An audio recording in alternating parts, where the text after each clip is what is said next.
Hello प्यारे बच्चों, आशा है आप लोग सब ठीक ठाक होंगे, सब कुशल होंगे। और ग्रामर की क्लासेस तो काफ़ी हो गई। सीटेट में हम लोग पेडागोजी कई क्लासेस हो गई, कई लेक्चर हो गए। तो आज मैंने सोचा कि क्यों ना हम 2019 का पेपर डिस्कस कर लें जो सीटेट का हुआ था। तो आपके सामने जो पेपर हम लेके आए हैं आज, वो 7 जुलाई 2019 का पेपर है।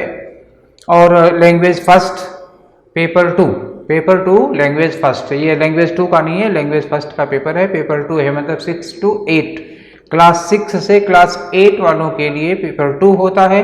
क्लास 1 से क्लास 5 के लिए पेपर 1 होता है। तो ये पेपर 2 है, लेकिन लैंग्वेज फर्स्ट है। 7 जुलाई 2019 को हुआ था और क्वेश्चन नंबर 91 से शुरू हुआ था, क्वेश्चन नंबर 91 से 120 तक। तो जो पहला शुरू हुआ है, पहला क्वेश्चन जो इसमें इंग्लिश का है, वो पैसेज है। तो सीटेट में 2 पैसेज आते हैं, एक प्रोज का होता है और अक्सर एक पोएम होती है। कभी कभी दोनों प्रोज हुआ करते हैं। खासतौर से पेपर 1 में खासतौर से उसमें पेपर 1 में दोनों प्रोज हुआ करते हैं और पेपर 2 में एक प्रोज और एक पोएम हुआ करती है। हालांकि कोई रूल नहीं है, किसी में भी हो सकता है, एक प्रोज और एक पोएम का होता है। तो ये एक प्रोज का और एक पोएम का पैसेज है। पहले हम लोगों के सामने प्रोज वाला है, इसमें कुछ क्वेश्चन दिए हैं, इंस्ट्रक्शन में दिया है। क्वेश्चन नंबर 91 से लेकर 99 तक इसी पैसेज पर बेस्ड है। तो क्वेश्चन ये वाला पेपर सॉल्व करने के पहले, मतलब ये पेपर का मतलब ये पैसेज वाला क्वेश्चन सॉल्व करने के पहले हम लोगों को एक अप्रोच डिस्कस कर लेनी चाहिए। देखिए, आप एग्जामिनेशन हॉल में नहीं बैठे हैं, ये आप हमारे साथ पेपर डिस्कशन करने बैठे हैं। तो पेपर डिस्कशन करते समय हम पेपर डिस्कशन की अप्रोच, पेपर सॉल्व करने की अप्रोच और मेथड साथ में लेकर चलेंगे। ऐसा नहीं है कि हम केवल आंसर बताते चले जाएं। तो अगर हम इसका आंसर बताते चले जाना होता हमें, तो हम अभी जल्दी से पैसेज ना पढ़ते और सीधे क्वेश्चन का आंसर बताते चले जाते। इससे आपका फायदा क्या होता? क्वेश्चन को डिस्कस कराने का मतलब हुआ कि हमें पेपर को सॉल्व करने का तरीका भी बताते चलना है। तो मेरे हिसाब से, मेरे विचार से, जब आप पैसेज सॉल्व करने लगें तो पहले आप क्वेश्चंस पढ़ लीजिए। कितने क्वेश्चन? जितने इस पैसेज पर बेस्ड क्वेश्चन है, और इंडिकेशन मिल ही जाता है कहीं ना कहीं से। तो देखिए, यहाँ पर बता रहा है आपको, यहाँ दिख रहा होगा, ये क्वेश्चन नंबर 91 से लेकर 99 तक देखिए दिखाई दे रहा है कि 91 से लेकर के 99 तक के क्वेश्चन इसी पैसेज पर बेस्ड पूछे गए हैं। तो 91 से 99 तक के क्वेश्चन हम लोगों को चाहिए कि पहले पढ़ लें। ऑप्शन नहीं देखना है, ध्यान रखिएगा, सिर्फ क्वेश्चन पढ़ने हैं, ऑप्शन नहीं देखना है। ऐसा क्यों करना है कि जब हम पहले क्वेश्चन पढ़ लेंगे तो जब पैसेज पढ़ने लगेंगे, पैसेज पढ़ते समय हमें जहां जरूरत होगी हमारे क्वेश्चंस के आंसर हमको मिलते चले जाएंगे। नहीं तो आप एक बार पैसेज पढ़ेंगे, जब आप पैसेज पढ़ रहे होंगे तो उसमें आपको अंदाजा भी नहीं होगा कि क्वेश्चन किस तरह के पूछे गए हैं। पूरा पैसेज पढ़ने के बाद फिर आप क्वेश्चन पढ़ेंगे, क्वेश्चन पढ़ने के बाद फिर आप उसके आंसर ढूंढेंगे। अब इससे बेहतर क्या होगा कि आप एक बार क्वेश्चन केवल पढ़ लीजिए, ऑप्शन मत दीजिए। उसके बाद जब आप पैसेज पढ़ने लगेंगे तो आपको आपके सारे क्वेश्चन के आंसर अपने आप मिलते चले जाएंगे। बाद में आप आंसर लगा लीजिएगा, ठीक है, ऑप्शन देख के। तो हम लोग इसी मेथड को फॉलो करते हैं। तो मैं पहले क्वेश्चन पर आपको ले नहीं जा रहा हूँ अच्छा चलिए, हम आपको पहले क्वेश्चन पर लिए चलते हैं, ठीक है। तो पहले क्वेश्चन पर लिए चलते हैं और हम लोगों के सामने देखिए, ये पहला क्वेश्चन है। देखिए, पहला क्वेश्चन है क्वेश्चन नंबर 91। ये देखिएगा, which part of the following sentence has an error in it, ठीक है ना। और दूसरा क्वेश्चन देखिए, दूसरा क्वेश्चन लिखा हुआ है कि you are well informed about your fellow passengers. आप अपने फेलो पैसेंजर्स के बारे में कब सूचना पा जाते हैं।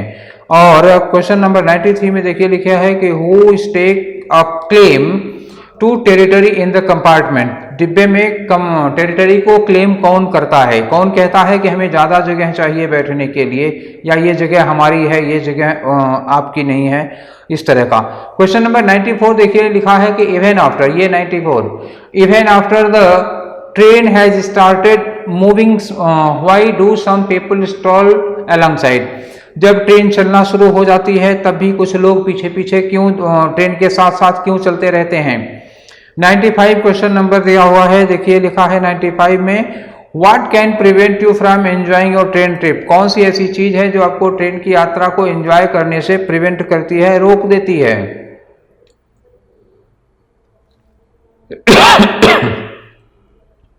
क्वेश्चन नंबर 96 आपके सामने है। 96 में लिखा है कि which of the following statement is not true. पूरा पैसेज पढ़ने के बाद पता लगाना पड़ेगा कि इसमें से कौन सा स्टेटमेंट ट्रू नहीं है। क्वेश्चन नंबर 97 देखिए, 97 में लिखा है कि what does the word coupon here mean. यहाँ कूपन शब्द का क्या मतलब है। पैसेज में आपको एक वर्ड मिलेगा कूपन, उस कूपन की हमें मीनिंग ढूंढनी है तो वो रेफरेंशियल होगा। देखेंगे हम कूपन कहाँ किस सेंस में यूज किया गया है। क्वेश्चन नंबर 98, क्वेश्चन नंबर 98 में है द फ्रेज ड्रा आउट। क्या दिया है, एक फ्रेज लिखा है ड्राज आउट। देखिए ड्राज आउट का क्या सेंस है, लिखा है ना यूज हियर मीन। यहाँ उस शब्द का क्या मतलब है, ड्राज आउट की आपको मीनिंग ढूंढ के बतानी पड़ेगी। इसके बाद एक क्वेश्चन और है आपके सामने, क्वेश्चन नंबर 99। इसमें लिखा है पास्ट वर्ड की मीनिंग बतानी है। इस एक सेंटेंस होगा जिसमें पास्ट वर्ड यूज किया गया होगा, ठीक है ना। तो हम लोग ढूंढ लेंगे जहां पर वो पास्ट वर्ड यूज किया गया है उसकी मीनिंग वहीं ढूंढेंगे हम क्या होगा। वैसे ऑप्शन देखें तो पास्ट वर्ब है, प्रीपोजिशन है और एडवर्ब है, एडजेक्टिव है। तो ये प्रीपोजिशन और एडवर्ब दोनों है, ठीक है। अब पता नहीं यहाँ पे क्या लगेगा, अब वो देखा जाएगा कि पैसेज में किस सेंस में आया हुआ है। चलिए तो हम लोग क्वेश्चन पढ़ चुके हैं, हम लोग अब पैसेज देखते हैं कि पैसेज क्या है। पैसेज हम स्टार्ट करते हैं पढ़ना। देखिए पैसेज आपके सामने है। There is an air of excitement on the platform as the train departure time draws close. Train जब चलने का टाइम होता है तो प्लेटफॉर्म पर बहुत ज्यादा एक्साइटमेंट होता है। कुछ लोग ट्रेन में चढ़ने के लिए, कुछ लोग ट्रेन से उतरने के लिए धक्का मुक्की चलती रहती है। आगे है you have found your name on the passenger list. आपको अपना नाम पैसेंजर लिस्ट में मिल जाता है together with the names of those in the compartment with you. आपके साथ कंपार्टमेंट में जो लोग यात्रा कर रहे हैं उनका भी नाम आपको मिल जाता है साथ में। So you already know your fellow passengers. तो जरा इस बात पर ध्यान देना, यहां लिखा है कि you already know your fellow passengers, ठीक है ना। आपको आपके फेलो पैसेंजर्स के बारे में जानकारी ऑलरेडी मिल जाती है। याद आया एक क्वेश्चन पूछा हुआ था कि when do you know about your fellow passengers. आपको आपके फेलो पैसेंजर्स की जानकारी कब मिल जाती है, तो हमें वो आंसर यही मिल गया कि you already know your fellow passengers. Passenger का name, age, sex and destination, मतलब डेस्टिनेशन कहां तक वो जाएंगे। तो आपको ट्रेन में घुसने के पहले ही, ट्रेन में प्रवेश करने के पहले ही, बाहर ही जहां पर रिजर्वेशन चार्ट लगा होता है वहीं पे आपको आपके फेलो पैसेंजर्स की सारी जानकारी मिल जाती है। तो हमें एक प्रश्न का आंसर मिल गया कि हमें अपने फेलो पैसेंजर्स की इंफॉर्मेशन कहाँ मिलती है, ठीक है। चलिए हम लोग आगे बढ़ते हैं।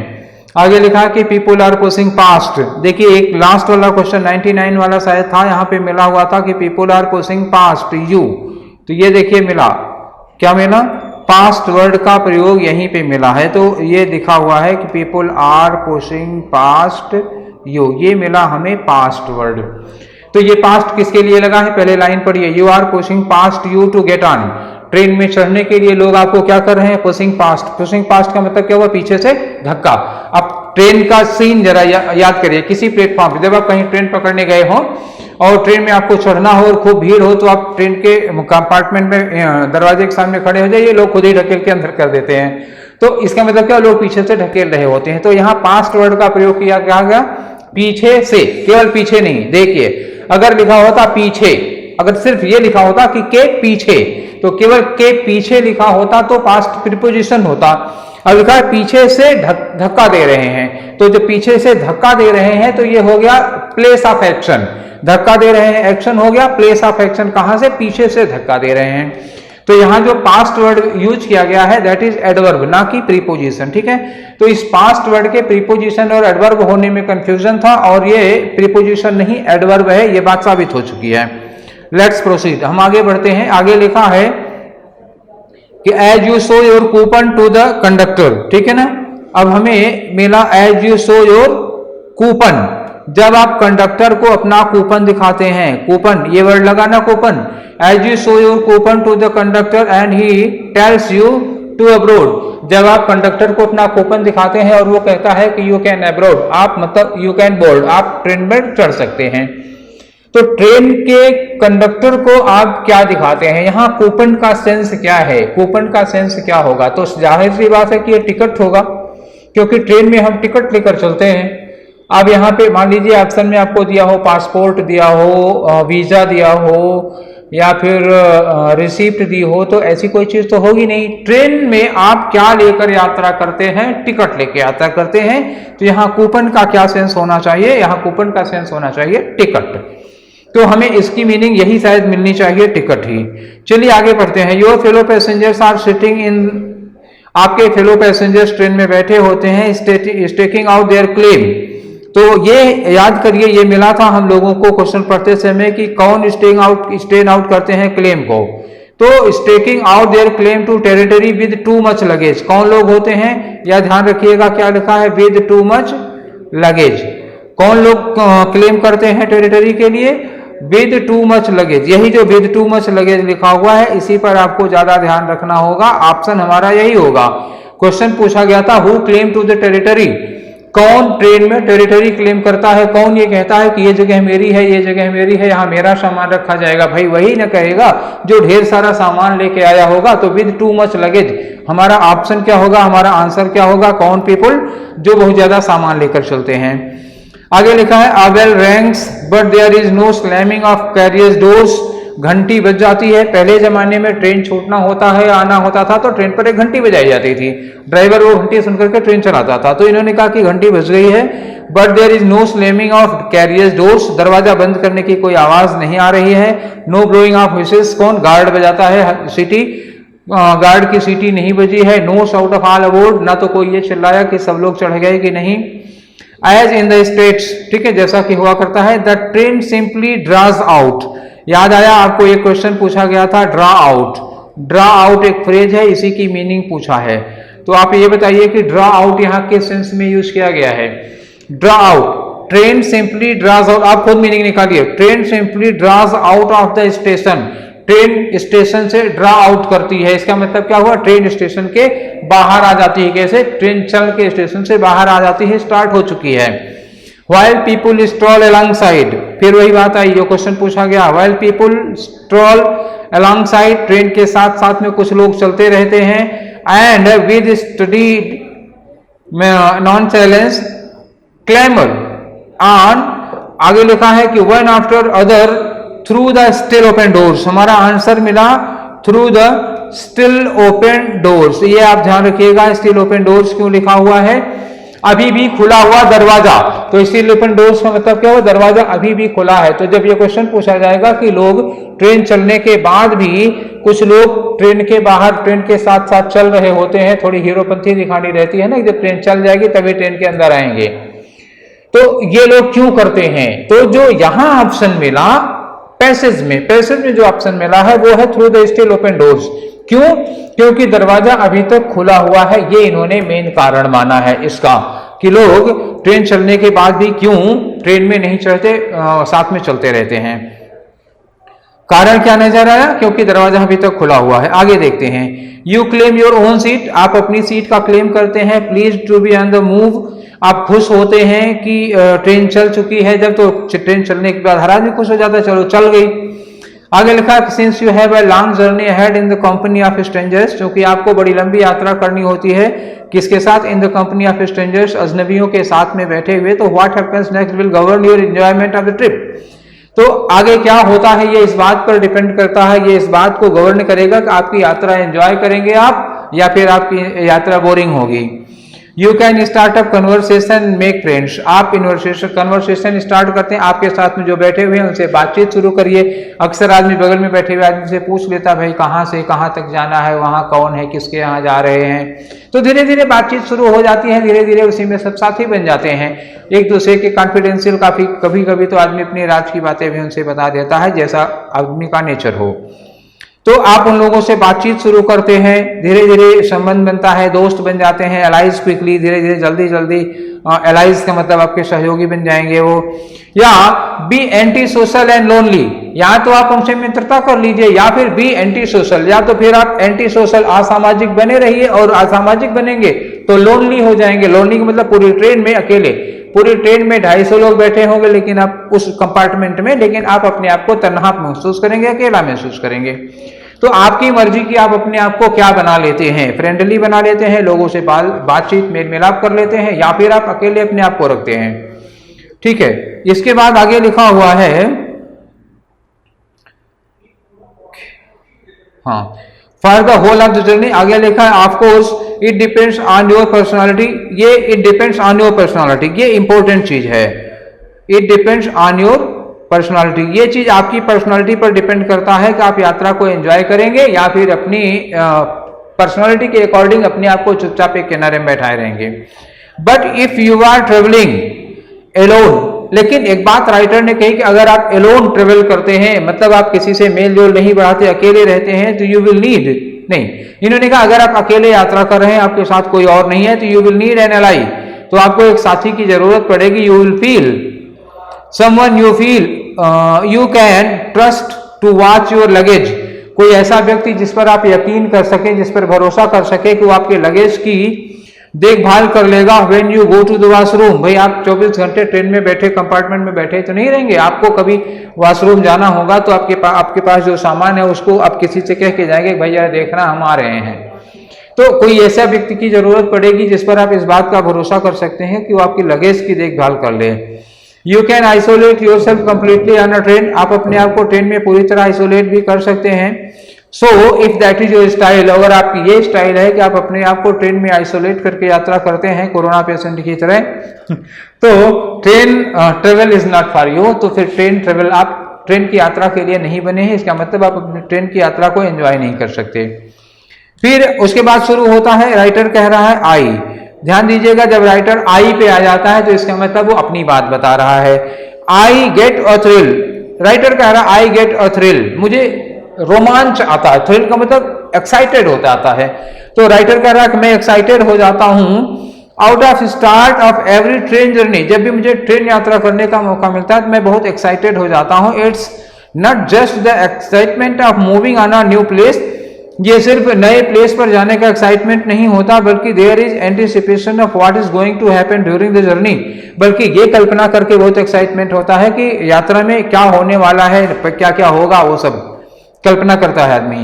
The pleasure at the new acquaintance, pleasure at the new acquaintance, ध्यान दीजिएगा, pleasure at the new acquaintance, new acquaintance का मतलब नई नई जान पहचान बनेगी, ठीक है ना, इस बात की खुशी होती है कि नई नई जान पहचान बनेगी।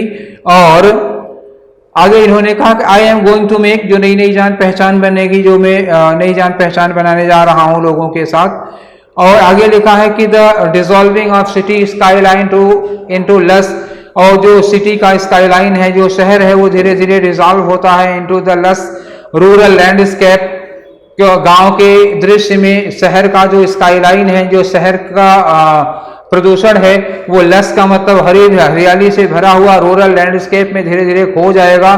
बियॉन्ड द विंडोज, खिड़की के बाहर, ट्रेन की खिड़की के बाहर। And the heightened emotions of everyone on board, जो लोग ट्रेन में हैं सबके इमोशंस हाइटेंड हो जाएंगे। Indian love to travel by train, India वाले ट्रेन से यात्रा करने को बहुत एंजॉय करते हैं। They are used to it and prepare properly, वो लोग इसके यूज्ड टू होते हैं और प्रिपेयर वेल, अच्छी तरह से यात्रा के लिए बहुत तैयारी करके आते हैं। So it become a picnic on wheels, अब ये ध्यान दीजिएगा कि it becomes picnic on wheels, India के लोगों के लिए ये क्या हो जाता है, पहियों पर पिकनिक, मतलब क्या हुआ, ट्रेन में पिकनिक मना लेते हैं लोग, अपनी यात्रा को पिकनिक मना लेते हैं। I get excited when I am part of it, writer कह रहा है कि मैं जब इसका पार्ट होता हूं, यानी कि जब कोई यात्रा करने निकलता हूं तो मुझे बहुत आनंद आता है। यू विल टू, और आपको भी यात्रा में आनंद आता होगा, ऐसा राइटर का मानना है। चलिए हम लोग पैसेज पढ़ चुके, अब हम लोग एक एक करके क्वेश्चन सॉल्व करते हैं, पैसेज नहीं देखने आएंगे। चलिए क्वेश्चन नंबर 91 आपके सामने है। क्वेश्चन नंबर 91 में कहा गया है, पूछा गया है कि which part of the following sentence has an error in it, तो क्वेश्चन एरर का है भाई, लेकिन मेरी समझ में अभी तक ये समझ में नहीं आया कि जो इन्होंने क्वेश्चन एरर का पूछा है उसमें ये सेंटेंस एरर उसमें पैसेज में था ही नहीं।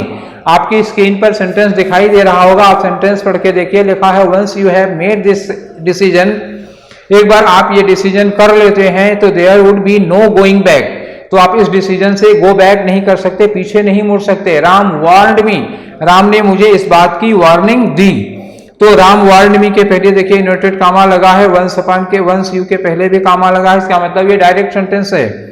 डायरेक्ट नरेशन में लिखा हुआ है, तो डायरेक्ट नरेशन में तो टेंस का इफेक्ट बाहर वाले से पड़ेगा नहीं। देखिए लिखा है राम वार्नड मी, ये पास्ट में है, तो लेकिन इसका इफेक्ट अंदर के टेंस पर नहीं पड़ेगा क्योंकि ये डायरेक्ट में है। इनडायरेक्ट में होता तो पड़ता इसका असर। लेकिन अब दूसरा हमें लिंक देखना है कि दूसरा लिंक क्या है। यहां पर एक लाइन खींच दे रहा हूं। हमारे पास दो सेंटेंस है, एक लिखा है there would be no going back, और एक लिखा है once you may have made this decision. दो हिस्से हो गए, तो दो हिस्से हो गए, तो दूसरे वाले हिस्से में देखिए क्या लिखा हुआ है। दूसरे वाले हिस्से में लिखा है बेटा ये वुड भी लिखा हुआ है।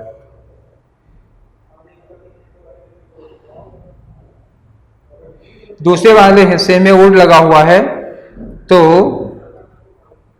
इस वुड को देखिए। अब ये लिखा वुड, तो वुड क्या है, सेकेंड फॉर्म है, पास्ट टेंस है किसकी, ये विल की पास्ट टेंस है। तो जब वो विल की पास्ट टेंस है तो ये हैव कैसे काम चला सकता है। वंस यू हैव, यहाँ क्या लिखा है, यहाँ हैव लिखा है, यहाँ क्या लिखा है, देयर वुड लिखा है। हैव के साथ वुड का कॉम्बिनेशन नहीं बनेगा, वुड पास्ट में है, विल की पास्ट है, और हैव क्या है, ये हैव प्रेजेंट है। तो हमें इस सेंटेंस में करना क्या होगा कि ये जो हैव लिखा हुआ है वो इनकरेक्ट है। हैव की जगह एक्चुअली होना क्या चाहिए था, ये हैव की जगह होना चाहिए था हैड। ठीक, क्या होता, इसकी जगह पर होना चाहिए था हैड, हैव की जगह पर।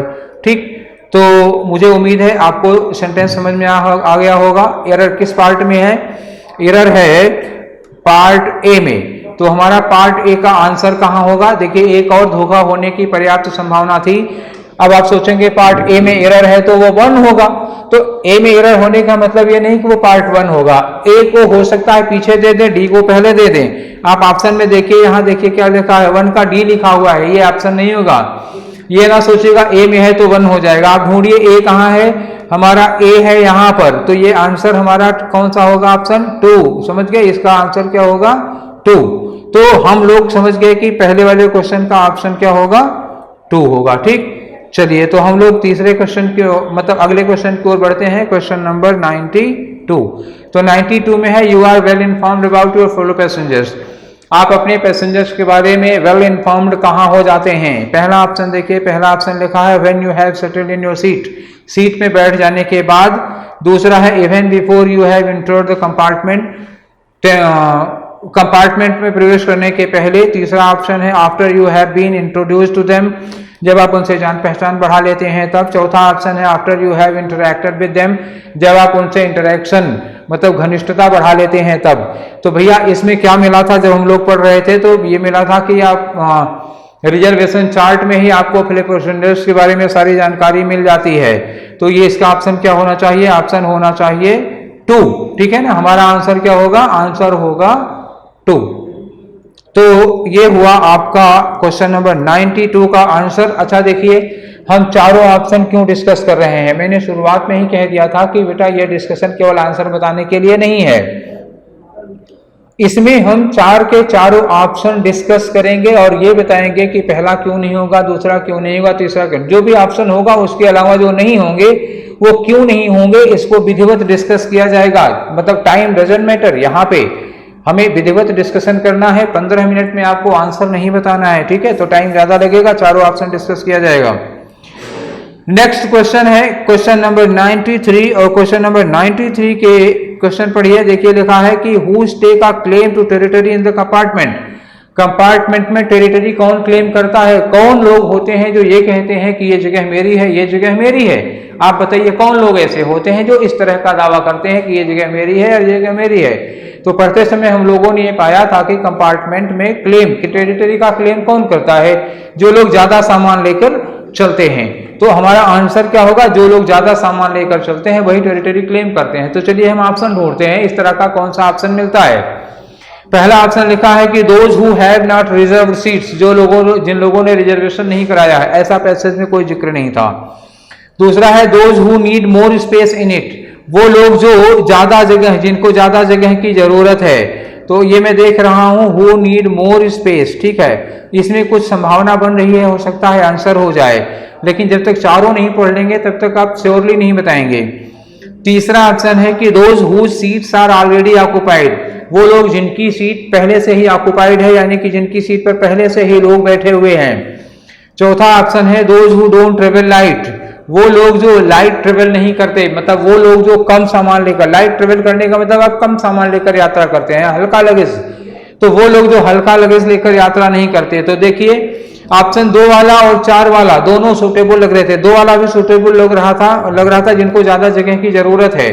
तो ठीक तो है कि जिनको ज्यादा जगह की जरूरत है, लेकिन ऐसा पैसेज में मेंशन नहीं था कि जिनको ज्यादा जगह की जरूरत है। एक्चुअली पैसेज में मेंशन ये किया गया था कि जो लोग ज्यादा सामान लेकर यात्रा करते हैं। तो हमारा जो दूसरा वाला ऑप्शन होगा, एक्चुअली ये ऑप्शन गलत हो जाएगा। हमारा ऑप्शन कौन सा होना चाहिए, वो लोग जो ज्यादा सामान लेकर यात्रा करते हैं या जो लोग कम सामान लेकर यात्रा नहीं करते हैं, हमारा ऑप्शन होना चाहिए 4। कई लोगों को कंफ्यूजन हुआ होगा, वो आंसर 2 लगा के आए होंगे, पर 2 नहीं होना चाहिए। ठीक है, तो चलिए हम लोग नेक्स्ट क्वेश्चन की ओर बढ़ते हैं। हमारा क्वेश्चन नंबर है 94। तो क्वेश्चन नंबर 94 आपकी स्क्रीन पर है, और क्वेश्चन नंबर 94 में है even after the train has started moving, जब ट्रेन मूव करना शुरू कर देती है, जब ट्रेन चलने लगती है, तो why do some people stall alongside, तो कुछ लोग क्यों ट्रेन के बगल बगल में चलते रहते हैं। ठीक, ट्रेन के बगल बगल में कुछ लोग क्यों चलते रहते हैं, ये कारण पूछा गया था। तो जब हम लोग पढ़ रहे थे पैसेज, तभी ये बात का पता चल गया था कि क्यों बगल में चलते रहते हैं, क्योंकि ट्रेन का दरवाजा अभी तक बंद नहीं है। क्या लिखा था, मैंने अंडरलाइन किया था और आपको दिखाया था कि लिखा था through still open doors. Still open doors का मतलब अभी भी दरवाजे खोले हैं, इसलिए। ठीक है, तो लोग इसलिए ट्रेन चलने के बाद भी ट्रेन के साथ साथ में चलते रहते हैं। तो चलिए हम ऑप्शन देखते हैं। पहला ऑप्शन है the doors are still open, option तो मिल गया पहला ही भाई, यही तो ऑप्शन था कि लोग बगल में चलते रहते हैं थ्रू स्टिल ओपन डोर्स। आगे लिखा है they reached the platform late, क्योंकि वो प्लेटफॉर्म पर देर से पहुंचे थे। तीसरा है they want to enjoy outside scene, बाहर का सीन देखना चाहते हैं। या चौथा लिखा हो कि they enjoy getting into moving train, चलती हुई ट्रेन में चढ़ने में उनको बहुत मजा आता होगा, आनंद आता होगा। तो हो सकता है कुछ लोगों को ऐसा होता हो, लेकिन पैसेज सॉल्व करते समय हम उस चीज को आंसर नहीं लगाएंगे जो पैसेज में लिखी ना हो। तो जब तक पैसेज में मेंशन न होगी तब तक वो आंसर नहीं होगी, चाहे कितनी ही उचित और कितनी ही ठीक क्यों ना लगे। पैसेज में मेंशन किया गया था केवल 1 को, इसलिए वही आपका आंसर होगा। आइए क्वेश्चन नंबर 95, और हमारा क्वेश्चन नंबर 95 है कि what can prevent you from enjoying your train trip, वो कौन सी चीज है जो आपको ट्रेन ट्रिप को एंजॉय करने से रोकती है। तो उसमें क्या लिखा हुआ था पैसेज पढ़ते समय, आपकी पर्सनालिटी। अगर आपका स्वभाव ही है कि आप सॉलिटरी, लोनली, अकेले, एकांत यात्रा करना चाहते हैं, किसी से मेल मिलाप नहीं करते, दोस्ती भाईचारा नहीं बनाते हैं, तो आप ट्रेन की यात्रा के लिए नहीं बने हैं और आप अपनी ट्रेन की यात्रा को बर्बाद कर लेंगे। तो ठीक है, चलिए हम वही आंसर ढूंढते हैं कहां पर है। तो पहला ऑप्शन दिया हुआ है the travellers around you don't trust you, आपके आसपास में जो ट्रेवलर्स है वो आपके ऊपर भरोसा नहीं करते। तो ऐसा तो पैसेज में लिखा ही नहीं था। दूसरा ऑप्शन है there are strangers around you, आपके चारों तरफ अजनबी स्ट्रेंजर बैठे हुए हैं। हाँ ठीक है, आपके चारों ओर अजनबी बैठे हुए हैं, लेकिन आपकी यात्रा को नष्ट करना, यात्रा के आनंद को बर्बाद करने वाले आपके बगल बैठे यात्री नहीं है, वो आपका टेम्परामेंट है, आपका स्वभाव है। तो ये भी ऑप्शन नहीं होगा। तीसरा ऑप्शन है you are lonely by temperament, you are lonely by temperament. तो यही ऑप्शन मिला था कि आपकी अगर पर्सनालिटी ही इस तरह की है लोनली रहने की, तो आप अपनी यात्रा को बर्बाद कर लेंगे। तो यही तो है, you are lonely by temperament, आपका स्वभाव ही ऐसा है कि आप लोनली रहते हैं। ठीक है, चौथा ऑप्शन था you are worried about your luggage, आप अपनी लगेज के लिए बहुत चिंता करते हैं। तो ठीक बात तो यह है कि आप लगेज की चिंता करते हैं, यात्रा एंजॉय नहीं कर पाएंगे। लेकिन यात्रा का एंजॉय नष्ट करने के लिए पैसेज में राइटर ने जो कारण लिखा था वो लिखा था आपके स्वभाव का, आपके टेम्परामेंट का, लोनली होना। तो हमें आंसर में वही देना है, तीसरा वाला। भले ही चौथा वाला एक उचित कारण है, लेकिन आंसर नहीं होगा। क्यों? क्योंकि पैसेज में मेंशन किया गया था आपके टेम्परामेंट का लोनली होना। ठीक है ना। तो ये हो गया हमारे क्वेश्चन नंबर 95। हम अगले क्वेश्चन की ओर बढ़ते हैं, और अगला क्वेश्चन आपकी स्क्रीन पर देखिए, क्वेश्चन नंबर हो गया 96। ठीक है, तो क्वेश्चन नंबर 96 है विच of the following statement is not true, इसमें से कौन सी बात ट्रू नहीं है। चलिए पढ़ के देखते हैं। पहला ऑप्शन है he she is thrilled at the scene outside. He she किसके लिए है? राइटर के लिए कहा गया है। तो he she is thrilled at the scene outside, बाहर जो ट्रेन के बाहर जो दृश्य दिखाई देता है उस पर राइटर बहुत उत्तेजित है, बहुत एक्साइटेड है। ये बात तो सही है, राइटर ने लिखा ही था कि जब लैंडस्केप, शहर का लैंडस्केप गांव के लैंडस्केप में खो जाता है तो बहुत एक्साइटेड होते हैं। दूसरा लिखा है narrator enjoys going to a new place. तो पहली ही लाइन में, चौथे पैराग्राफ की पहली ही लाइन में लिखा था कि नए नए प्लेस पर जाना इनको एक्साइटमेंट, इनको थ्रिल से भर देता है। चौथा लिखा है कि he loves to make friends, he loves to make friends. ये भी ऑप्शन सही है क्योंकि उसमें क्वेश्चन में लिखा हुआ था कि मेकिंग न्यू अक्विंटेंसेस। तो new acquaintances going to make मतलब जो नए नई जान पहचान में बनाने जा रहा हूं ट्रेन में वो। तो तीन के तीनों ऑप्शन ट्रू हैं। पहला वाला कौन है, ये जो 96 का पहला है ये क्या है, ट्रू हुआ। और जो दूसरा वाला है क्या है, ये भी ट्रू हुआ।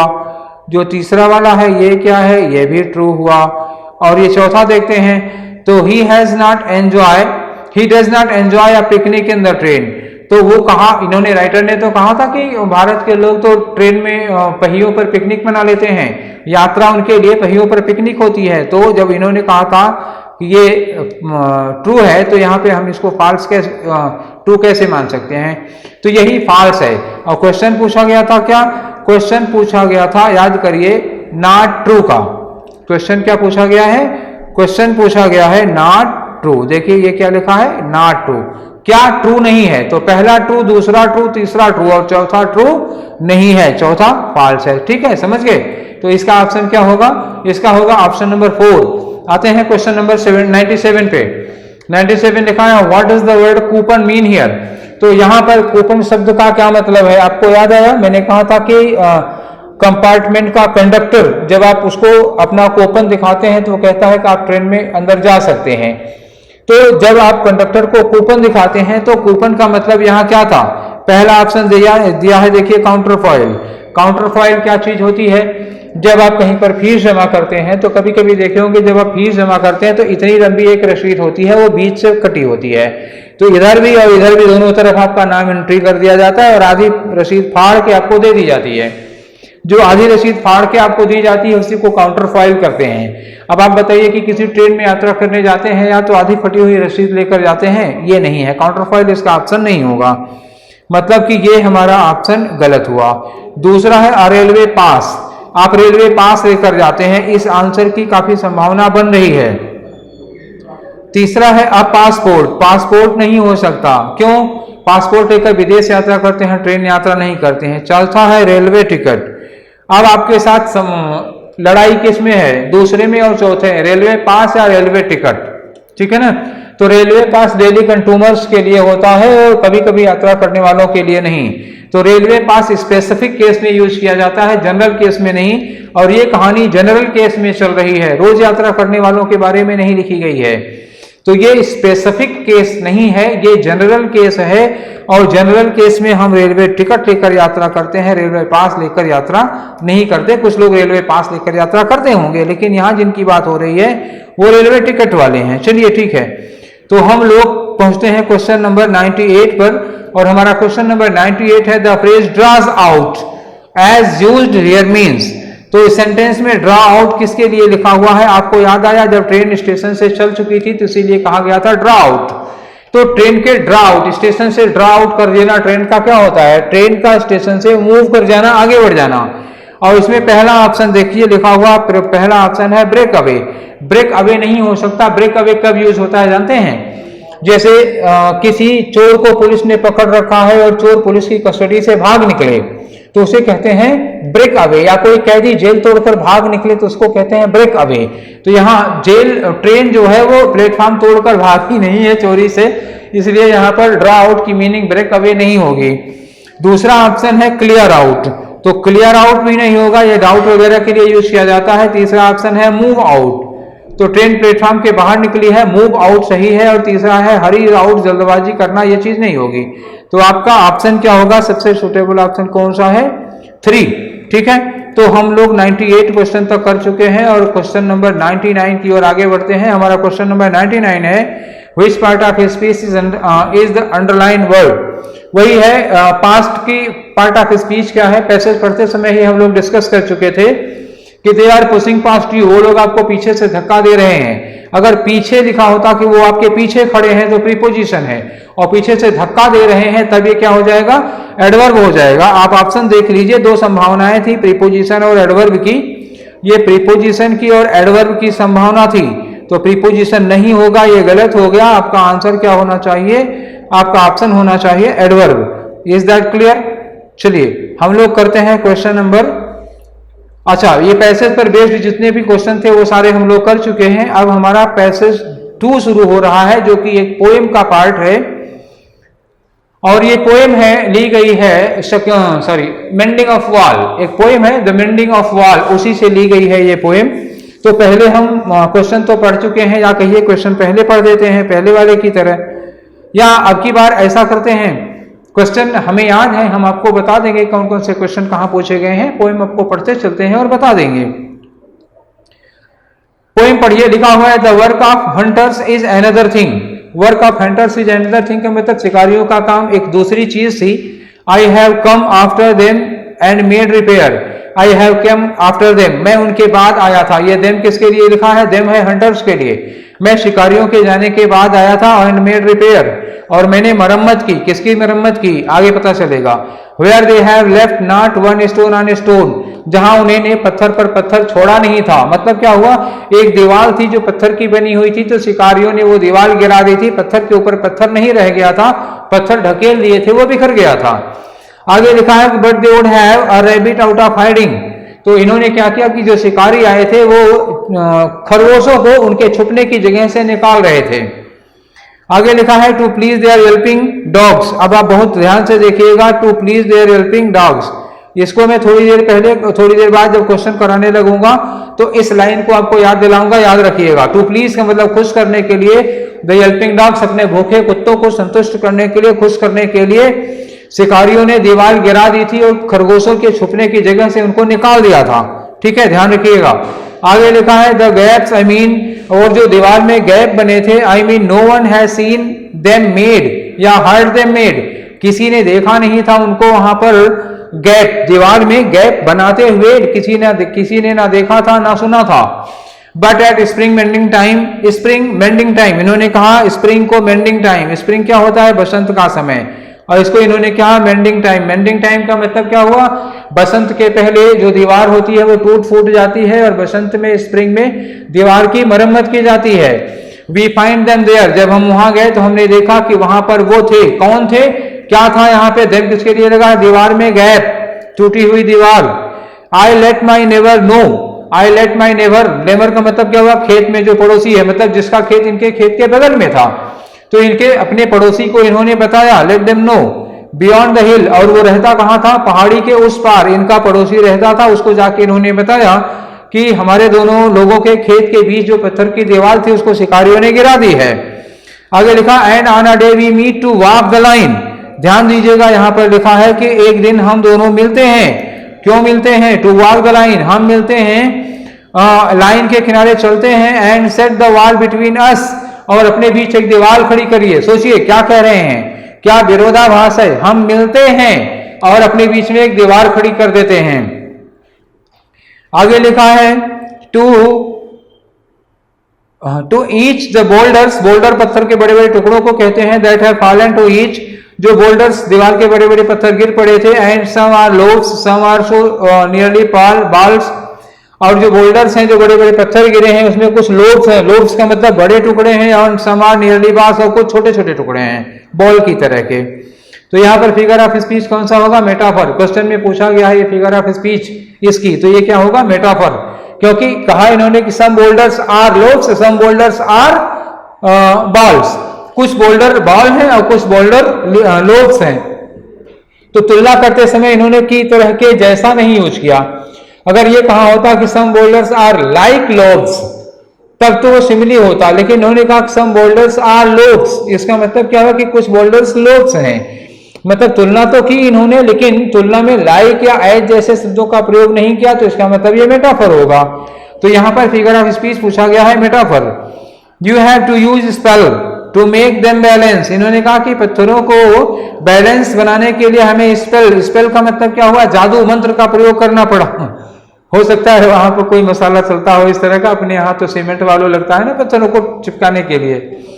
अब इन लोगों ने स्पेल का प्रयोग किया, खैर कोई बात नहीं। Stay where you are until our backs are turn, मतलब जब तक हम लोग चले ना जाए तब तक जो पत्थर जहां है वहीं पे रुके रहना, ऐसा इन्होंने कहा। ऐसा कुछ मंत्र पढ़ के वहां से आए। चलिए हम लोग आगे चलते हैं और पढ़ते हैं इस पे आधारित कितने क्वेश्चंस हैं। इस पे आधारित क्वेश्चंस हैं। पहला जो क्वेश्चन पूछा गया है, identify the figure of speech used in the expression and some are loaves. ये तो अभी हमने डिस्कस किया था कि कुछ बोल्डर्स लोब्स हैं और कुछ बार्स हैं। इसमें फिगर ऑफ स्पीच कौन सा होगा, तो हमने अभी डिस्कस किया था। इसमें फिगर ऑफ स्पीच कौन होगा, मेटाफर। आपका आंसर क्या होगा, आंसर 3 होगा।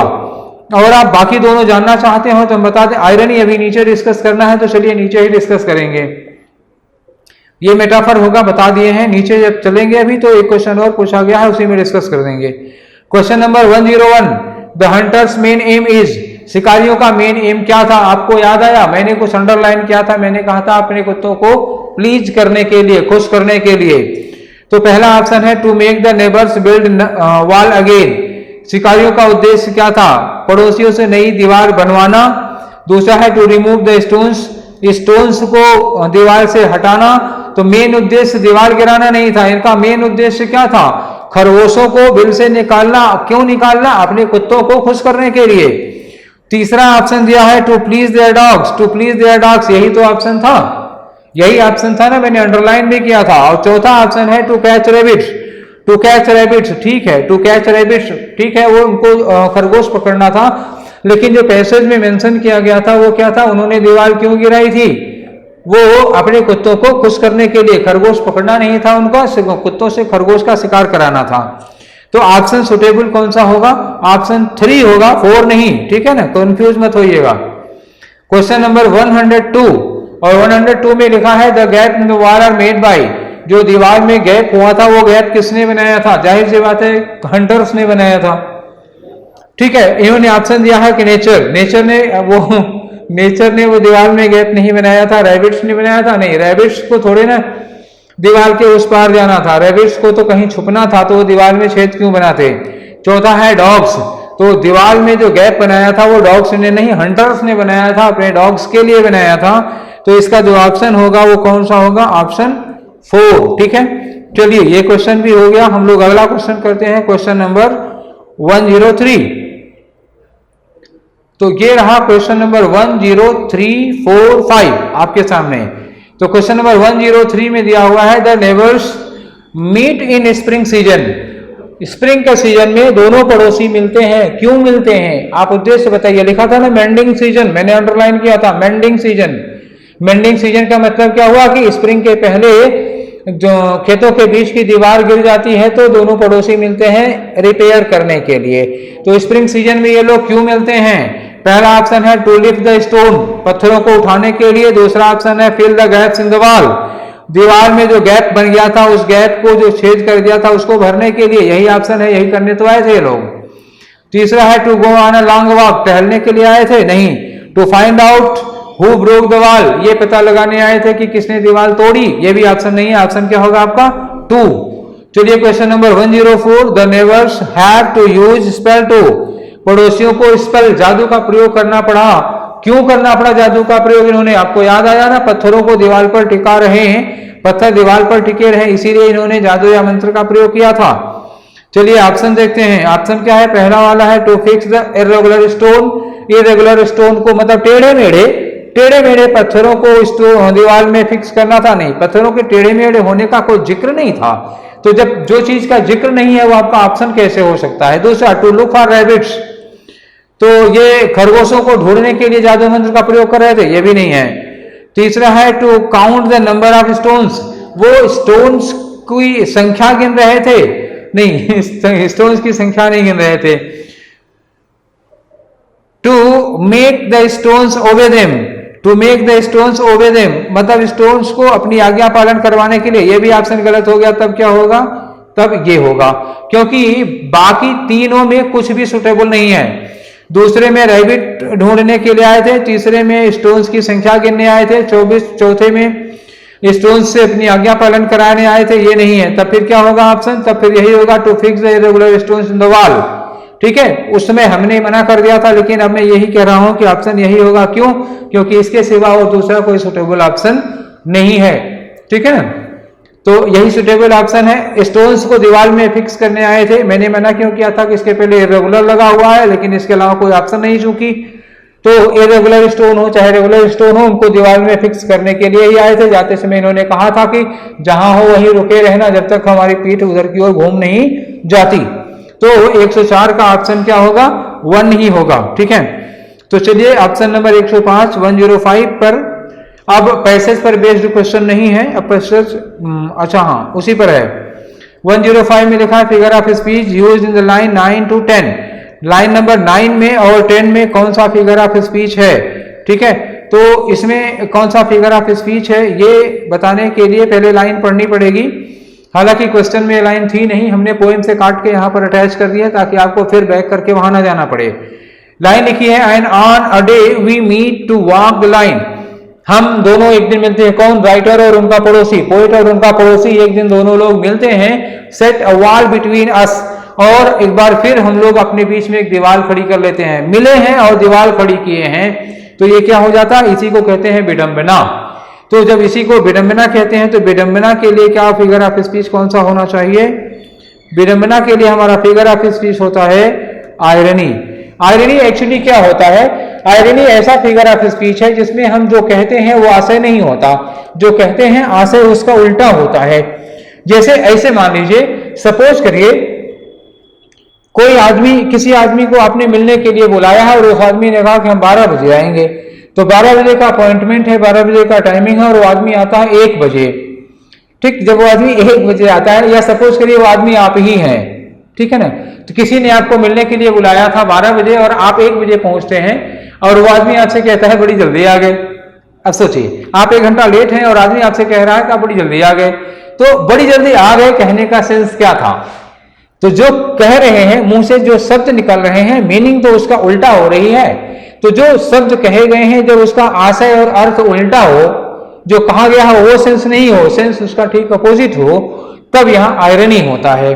तो यहाँ पर इस दोनों लाइनों में आयरनी का प्रयोग किया गया है। ये आयरनी होगा। पर्सोनिफिकेशन आप जानते हैं कि निर्जीव वस्तुओं को सजीव की तरह पेश करते हैं, तो पर्सोनिफिकेशन होता है। मेटाफर और सिमिली में क्या होता है? दोनों में तुलना होती है। सिमिली में तुलना की जाती है तो लाइक, एज, सो, सेम इस तरह के शब्दों का प्रयोग होता है, और मेटाफर में एज और लाइक ये सब प्रयोग नहीं किया जाता है, तो मेटाफर हो जाता है। तो क्वेश्चन नंबर 105 हम लोग डिस्कस कर चुके हैं। हम लोग आगे बढ़ते हैं। क्वेश्चन नंबर 106 से लेकर के 120 तक के जितने भी 15 क्वेश्चन है, ये सब पेडागोजी पर डिपेंड हैं। तो चलिए पेडागोजी पढ़ते हैं। क्वेश्चन नंबर 106 में लिखा है कि टीचिंग, तो इन्होंने कहा कि which of the following statement are true of the teaching of grammar. Grammar teaching को लेकर के इनमें से कौन सी बात ट्रू है? तो ट्रू, ध्यान दीजिएगा कौन सी बात ट्रू है। पहला सेंटेंस पढ़ते हैं। ए वाला लिखा है teaching of rules at the initial stage.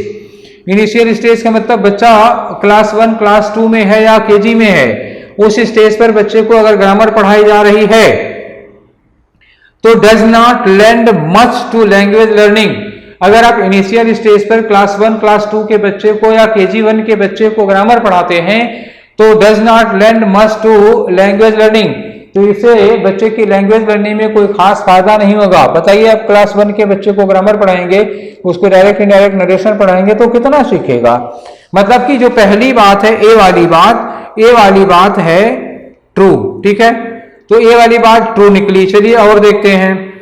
तो बी में लिखा है, अब हम ऑप्शन देख लें तो ऑप्शन देखने पे ऐसे ही समझ में आ जा रहा है कि ए किसमें है? ए है 1 में और ए है 4 में। ठीक है ना, ये दोनों ऑप्शन फिलहाल किसी कीमत पर नहीं हो सकते, ये दोनों कट गए, क्योंकि 2 में बी है, डी है और सी भी है, ये दोनों नहीं हो सकते। तो हमारे पास 1 में क्या है? डी है और सी है। तो डी और सी को हम लोग चेक कर लेते हैं कौन ट्रू है कौन नहीं ट्रू है। सी में लिखा है कि grammar teaching should move from meaning to form. Grammar teaching जो है वो मीनिंग से फॉर्म की ओर शुरू होनी चाहिए, तो ये बात गलत है। ग्रामर टीचिंग जो है मीनिंग से फॉर्म की ओर नहीं बल्कि फॉर्म से मीनिंग की ओर होती है। ठीक है ना, ये कहाँ होनी चाहिए? Form to meaning. तो ग्रामर टीचिंग फॉर्म से मीनिंग की ओर होनी चाहिए, इसलिए हमारा ऑप्शन क्या होगा? दूसरा जो ट्रू होगा वो कौन है, डी। तो ए और डी ट्रू है, इसका मतलब हमारा आंसर कौन सा होना चाहिए, आंसर होना चाहिए देखिए ए वाला, ठीक है ना। आपका आंसर कौन सा हुआ, ए, ठीक। चलिए, तो क्वेश्चन नंबर 106 में हमारा आंसर क्या हुआ, ए। चलिए क्वेश्चन नंबर 107 की ओर बढ़ते हैं। तो क्वेश्चन नंबर 107 आपकी स्क्रीन पर 107 में है, a teacher draws the attention of learners to individual sounds. एक टीचर लर्नर्स का ध्यान इंडिविजुअल साउंड की ओर आकर्षित करता है। इंडिविजुअल साउंड में जैसे बोल दिया पा, जैसे बोल दिया क, जैसे बोल दिया म, तो इस तरह से इंडिविजुअल साउंड की ओर टीचर, पहले साउंड की ओर देखिएगा, क्रम क्या है टीचर का, टीचर का क्रम है पहले साउंड, फिर वर्ड, फिर सेंटेंस। तो छोटी इकाई से बड़ी इकाई की ओर, पहले साउंड, साउंड से बना वर्ड, वर्ड से बना सेंटेंस। तो छोटी इकाई से बड़ी इकाई मतलब नीचे से ऊपर की ओर बढ़ रहे हैं। तो टीचर की इस अप्रोच को क्या कहा जाएगा, बॉटम अप अप्रोच। पहला ऑप्शन है ना, बॉटम अप अप्रोच, यही सही है। टॉप डाउन का मतलब पहले सेंटेंस पढ़ाते, फिर वर्ड पढ़ाते, फिर साउंड पढ़ाते, तो टॉप डाउन ऊपर से नीचे हो जाता। तो साउंड से सेंटेंस की ओर गए हैं, तो पहले साउंड, साउंड के बाद वर्ड, वर्ड के बाद सेंटेंस, छोटे से बड़ा, तो ये क्या होगा, बॉटम से टॉप। तो बॉटम अप अप्रोच हो जाएगी। और तीसरा ऑप्शन है इलास्टिक अप्रोच। ये इलास्टिक अप्रोच नहीं है, और कम्युनिकेटिव अप्रोच में होता है बच्चों को इकट्ठा बैठा के उनको बातचीत कराया जाता है, जिसमें बातचीत ज्यादा सिखाई जाती है, उसे कहा जाता है कम्युनिकेटिव अप्रोच, ठीक है। तो यहां पर जो आपका आंसर होगा वो पहला वाला होगा, आंसर नंबर ए। चलिए, तो क्वेश्चन नंबर 108 में आते हैं। 108 नंबर पर क्वेश्चन लिखा है, teacher along with her learners, एक टीचर अपने लर्नर्स के साथ rights the name of objects in the classroom. Classroom में ऑब्जेक्ट्स के नाम लिखती हैं, जिसमें लिखा हुआ है डोर है, ब्लैक बोर्ड है, विंडो है। तो क्लासरूम में जो चीजें हैं उनका उन्होंने नाम लिख दिया। उसके बाद मदर टंग में लिखा है नाम, और इंग्लिश में यही नाम उन चीजों पर लिखा हुआ है। तो टीचर ने यहाँ पर कौन सा अप्रोच लिया है ये बताइए। जैसे मान लीजिए क्लासरूम है, आप इमेजिन करिए क्लासरूम है, क्लासरूम में टीचर ने बोर्ड पर हिंदी में लिख दिया खिड़की। हिंदी में क्या लिखा, खिड़की। और खिड़की पर जो वर्चुअली दरवाजे में जो खिड़की लगी है, उस कमरे में जो खिड़की लगी है, खिड़की पर उन्होंने एक कागज चिपकाया है और कागज पर लिखा है विंडो। तो जब बच्चे से कहा जाएगा खिड़की, तो बच्चा खिड़की की ओर झांकेगा, जो कमरे में खिड़की लगी हो। टीचर ने कहा खिड़की, तो बच्चा जो है जो कमरे में खिड़की लगी थी उस ओर देखा। जब बच्चे ने खिड़की की ओर देखा तो खिड़की पर लिखा हुआ था विंडो, तो बच्चा समझ जाएगा अच्छा तो खिड़की को विंडो कहते हैं। जैसे ही टीचर ने दरवाजे पर एक लेबल चिपका दिया, कागज से एक लेबल चिपका दिया है, दरवाजे पे लिखा है डोर, तो टीचर ने जैसे कहा डोर, तो बच्चा डोर की ओर देखेगा, बच्चा नहीं, टीचर ने कहा दरवाजा, तो बच्चा दरवाजे की ओर देखेगा, दरवाजे पर उसको डोर लिखा हुआ दिखाई देगा, तो बच्चा समझ जाएगा कि डोर को ही दरवाजा कहते हैं। जैसे टीचर ने कहा पंखा, तो टीचर ने कहा पंखा, बच्चा पंखे की ओर देखा, पंखे पे लिखा हुआ था फैन, बच्चा समझ गया कि इसको फैन कहते हैं।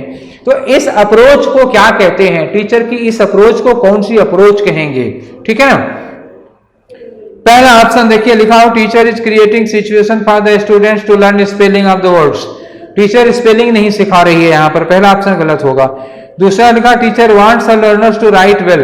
टीचर चाहती है कि उसके लर्नर्स जो है वो अच्छा लिखना सीख जाए, तो भी ये लिखना सिखाने की चीज नहीं है।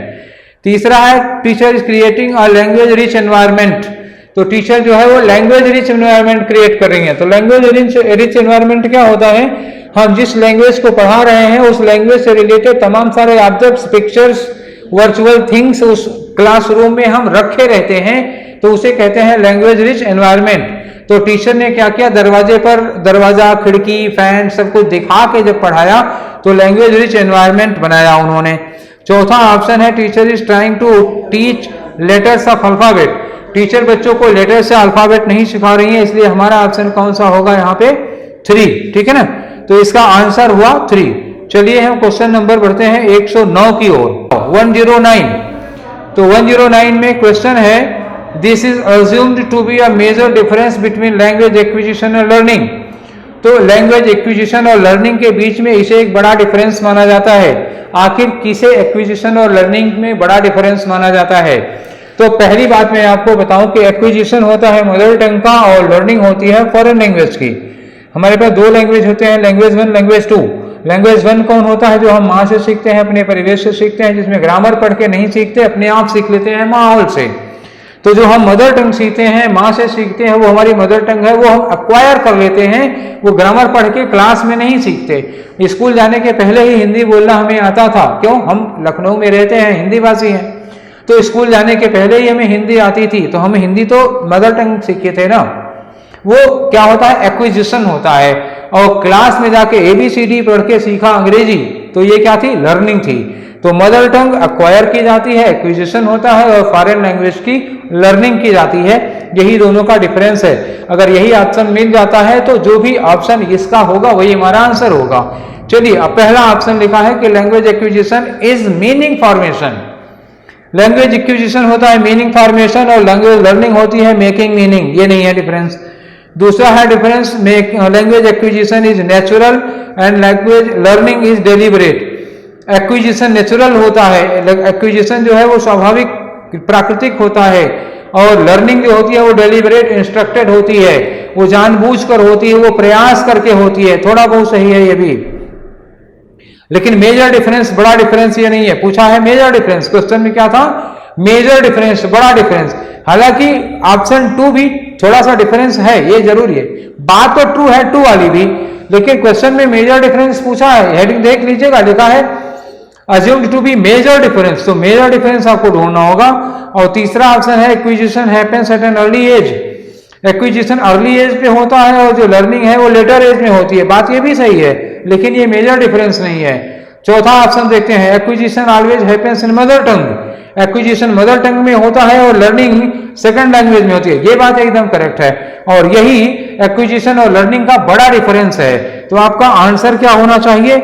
आंसर होगा आपका 4। हालांकि क्वेश्चन नंबर जो 2 है ये भी ट्रू है, और जो 3 है ये भी ट्रू है, पर आंसर नहीं होगा, क्योंकि क्वेश्चन पूछा था मेजर डिफरेंस का, और हमें मेजर डिफरेंस ही पॉइंट आउट करना था। इसका आंसर हो गया 4। चलिए क्वेश्चन नंबर 1110। तो क्वेश्चन नंबर 1110 है LAC। LAC stands for, LAC का फुल फॉर्म क्या है? Language across curriculum. तो LAC का पूरा नाम क्या है? Language across curriculum. हमारा जो आंसर होगा पहला ही आंसर है, ठीक है, तो हो गया, और ज्यादा जाने की कोई जरूरत नहीं है, क्योंकि सबका जोड़े घटाएंगे तो LAC ही सब में निकल के आएगा, तो सब तो नहीं होंगे ना। LAC एक्चुअली जो शॉर्ट फॉर्म है वो है लैंग्वेज अक्रॉस क्यूरिकुलम का है। तो क्वेश्चन नंबर 111, चलिए 111 नंबर का क्वेश्चन है, many minor and tribal languages are not available in school curriculum. तो स्कूल के क्यूरिकुलम में बहुत सारी माइनर लैंग्वेजेस हैं, कुछ ट्राइबल्स की लैंग्वेजेस हैं जो अवेलेबल नहीं है। देखिए, हमारे देश में बहुत सारे ट्राइब्स हैं, बहुत सारे ट्राइबल्स हैं, बहुत सारी ट्राइबल लैंग्वेजेस हैं, सब तो स्कूल के क्यूरिकुलम में नहीं शामिल की जा सकती हैं। और number of speakers is receding, और जो उन लैंग्वेजेस के स्पीकर्स हैं उनकी संख्या घटती जा रही है इन दोज लैंग्वेजेस, ठीक है। तो what is this known as socio educational linguistics. तो सोशियो एजुकेशनल लिंग्विस्टिक्स में इस सिचुएशन को क्या कहा जाता है? आप एक वर्ड पर ध्यान रखिएगा, यहां जो लिखा हुआ था रिसीडिंग, तो उन लैंग्वेजेस के स्पीकर्स की संख्या रिसीड हो रही है, खत्म नहीं हुई है। क्या कहा है? रिसीड मतलब घट रही है, खत्म नहीं हुई है, ध्यान रखिएगा। तो कौन सी सोशियो लिंग्विस्टिक सिचुएशन बनेगी? पहला देखिए, लैंग्वेज रिवाइवल। रिवाइवल का मतलब क्या होता है? पुनर्जीवित हो जाना। कोई ऐसी लैंग्वेज जो समाप्त हो रही थी या खत्म होने वाली थी फिर से बढ़ने लगी, उसे कहते हैं रिवाइवल। तो ये रिवाइवल की सिचुएशन तो नहीं है।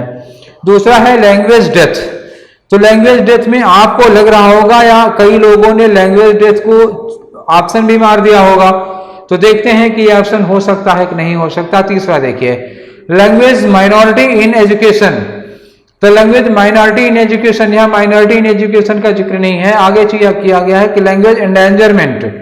एंडेंजरमेंट का मतलब क्या हुआ? भाषा विलुप्त प्राय है, भाषा खतरे में है। तो भाषा की बताइए डेथ हो गई है, भाषा की डेथ हुई है या भाषा खतरे में है? तो भाषा की डेथ नहीं हुई है। क्यों? क्वेश्चन में क्या लिखा हुआ था? रिसीडिंग। अगर भाषा बोलने वाले की संख्या रिसीड हो रही है, कम हो रही है, तो भाषा एंड नहीं हुई है, डेथ नहीं हुई है, समाप्त नहीं हुई है। इसलिए आपका दूसरा वाला ऑप्शन नहीं होगा। और ऑप्शन कौन सा होना चाहिए? चौथा वाला लैंग्वेज एंडेंजरमेंट है, लैंग्वेज क्या क्या है, खतरे में है, रेड लाइन पर है, ठीक है ना। तो इसलिए 111 का ऑप्शन होगा 4, ठीक है। चलिए आगे हम लोग चलते हैं क्वेश्चन नंबर 112। तो क्वेश्चन नंबर 112 में जो हमारा ऑप्शन है, क्वेश्चन पहले पढ़ लें। क्वेश्चन लिखा है कि a teacher asked her learners to find words and word chunks relating to different themes. एक बात ध्यान रखिएगा, यहां क्या लिखा है इन्होंने, डिफरेंट थीम्स, यही चीज हमारा आंसर बनाएगा। आपके आंसर तो आपके क्वेश्चन में ही दिए रहते हैं, बस आप लोग ढूंढ नहीं पाते हैं। यहां क्या लिखा है, डिफरेंट थीम्स, ध्यान रखिएगा। Based on the reading lesson, teacher कोई लेसन पढ़ाने जा रही है, उस लेसन में कुछ वर्ड्स लगे हैं एक थीम पर बेस्ड, तो उन्होंने कहा कि बच्चों से कि उन वर्ड्स को कलेक्ट करें। जैसे बहुत छोटे बच्चों को आपने देखा होगा बुक में दिया होता है 10 domestic animals, 10 professions, 10 name of birds, 10 name of 10 vegetables, ऐसे लिखा होता है।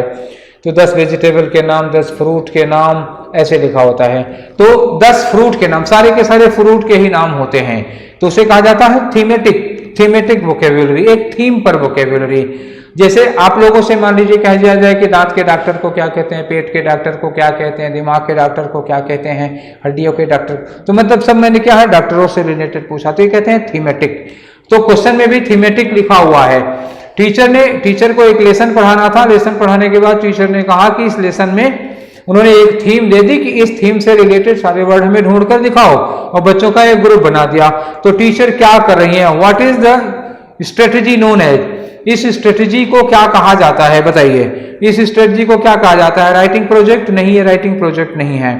थीमेटिक लैंग्वेज टीचिंग, इसे क्या कहेंगे आप, थीमेटिक लैंग्वेज टीचिंग, एक थीम पर उन्होंने लैंग्वेज टीचिंग करवाई। वर्ड कोलोकेशन, और चौथा ऑप्शन है कम्युनिकेटिव लैंग्वेज टीचिंग। तो कम्युनिकेटिव लैंग्वेज टीचिंग क्या होता है, जब 4 बच्चों को एक साथ बैठा के उनको कोई टॉपिक दे दिया जाता है कि बच्चे आपस में बात करें, वो कम्युनिकेटिव लैंग्वेज टीचिंग होती है। वर्ड कोलोकेशन क्या होता है, तो वर्ड कोलोकेशन ऐसे होता है कि कुछ वर्ड्स के साथ फिक्स होते हैं। जैसे एक वर्ड आप लीजिए, मान लीजिए एक वर्ड लिखा हुआ है सीवियर, ठीक है, सीवियर, तो सीवियर, या आप एक वर्ड ले लीजिए क्रिटिकल आप अच्छे से समझ जाएंगे। क्रिटिकल का मतलब क्या होता है, बहुत गंभीर। तो अब क्रिटिकल एडजेक्टिव है, मैन वुमेन क्या है, नाउन है। तो क्या आप, जैसे हम लिखते हैं कि क्रिटिकल सिचुएशन नाउन है, ठीक है, तो सिचुएशन नाउन है, हम कहते हैं क्रिटिकल सिचुएशन, तो सिचुएशन के पहले क्रिटिकल ठीक लगता है। मैन भी नाउन है, तो हम क्या कहेंगे, क्रिटिकल मैन। क्या हो सकता है क्रिटिकल मैन, नहीं होगा। तो क्रिटिकल एडजेक्टिव है, नाउन के पहले लगता है, लेकिन क्रिटिकल मैन नहीं होता, क्रिटिकल सिचुएशन होती है, क्रिटिकल कंडीशन होती है, ठीक है ना। तो क्रिटिकल शब्द कुछ चीजों के साथ फिट होता है, सिचुएशन के साथ, कंडीशन के साथ, ऐसे फिट होता है, तो इसी को कहा जाता है कोलोकेशन, वर्ड का कोलोकेशन। कुछ वर्ड्स होते हैं किसी के साथ फिट होते हैं, सबके साथ नहीं फिट होते हैं। तो यहां पर जो हमारा ऑप्शन होना चाहिए था वो क्या होगा, वो होगा थीमेटिक लैंग्वेज टीचिंग। थोड़ा ऑप्शन लगाने में गड़बड़ी हो गई है, वो आपको लग रहा होगा 2 पे, तो 3 पे तो नहीं लगा है, ये एक्चुअली होगा 2, ठीक है ना। अब आप समझ गए। तो चलिए हम करते हैं क्वेश्चन नंबर 113। तो क्वेश्चन नंबर 113 2 पेज में चला गया है, कोई बात नहीं, आप समझ जाएंगे। क्वेश्चन नंबर 113 में लिखा हुआ है कि स्टूडेंट्स, स्टूडेंट, देखिए स्टूडेंट्स क्वेश्चन गलत लिख दिया था, आ भी लगा है, स्टूडेंट में एस लगा हुआ है, ये गलत है, क्वेश्चन छुपने में होना चाहिए आ स्टूडेंट रीड्स, ठीक है। तो आप इतना समझ जाइएगा, a student reads through an article, एक स्टूडेंट है वो एक आर्टिकल पढ़ रहा है न्यूज़पेपर में, to get the overall idea. खास बात ध्यान दीजिएगा, क्यों पढ़ रहा है, उसका पर्पज क्या है, to get the overall idea, ये खास बात है। मैंने फिर कहा आप क्वेश्चन को बहुत कायदे से पढ़िए, आपका आंसर आपको मिल जाएगा।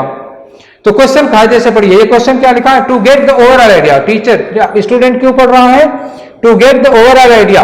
अगर कोई स्टूडेंट ओवरऑल आइडिया के लिए पढ़ रहा है, ठीक है ना, तो ओवरऑल आइडिया के लिए पढ़ रहा है किसी आर्टिकल को, तो उसके पढ़ने की टेक्निक को क्या कहेंगे, तो उसके पढ़ने की टेक्निक को क्या कहेंगे। बॉटम अप मॉडल तो है नहीं है, पहले भी बता चुका है कि बॉटम अप मॉडल क्या होता है, नीचे से ऊपर वर्ड से सेंटेंस से आगे बढ़ाए पैराग्राफ, तो वो बॉटम अप मॉडल होगा। स्कैनिंग है, स्किमिंग है। देखिए चौथा लिखा है टॉप डाउन, टॉप डाउन भी नहीं होगा ये। स्कैनिंग और स्किमिंग दो ऑप्शन बच रहे हैं। तो ये देखिए स्कैनिंग क्या होता है और स्किमिंग क्या होता है। स्कैनिंग और स्किमिंग दो पढ़ने की टेक्निक्स होती हैं। अब ये देखिए स्कैनिंग क्या होती है। स्कैनिंग होती है जैसे आपको एक पैराग्राफ दिया गया, पैराग्राफ देने के बाद आपसे क्वेश्चन पूछ दिया गया। क्वेश्चन पूछा गया है कि 1922 में भारत की जनसंख्या कितनी थी, what was the population of India in 1922, और ये पूछा गया, इसी का आंसर आपको ढूंढना है। तो जब आपको क्वेश्चन पता है what was population of India in 1922, तो आप पैसेज में एक ही चीज ढूंढेंगे, लाइन के पहले अक्षर से फटाफट फटाफट फटाफट पूरा का पूरा देख डालेंगे, कहां तक, लास्ट तक। कब क्या ढूंढ रहे हैं आप, वो डेटा ढूंढ रहे हैं 1922 में भारत की जनसंख्या कितनी थी। सिर्फ आपको क्या चाहिए, एक प्रश्न का जवाब। तो जब आप कोई पर्टिकुलर फैक्ट ढूंढ रहे हैं, किसी एक प्रश्न का जवाब ढूंढ रहे हैं पूरे पैसेज में, तो आप क्या कर रहे हैं, स्कैनिंग कर रहे हैं। और जब आप पहली लाइन से लेकर आखिरी लाइन तक पढ़ रहे हैं, ये पता लगाने के लिए कि वो पैसेज किस पैटर्न पर लिखा हुआ है, किस थीम पर, किस सब्जेक्ट पर है। अगर आप उसकी ओवरऑल आइडिया ले रहे हैं, आप उसका टॉपिक जानना चाहते हैं, किस मैटर पर लिखा हुआ है, तब आप स्किमिंग कर रहे हैं।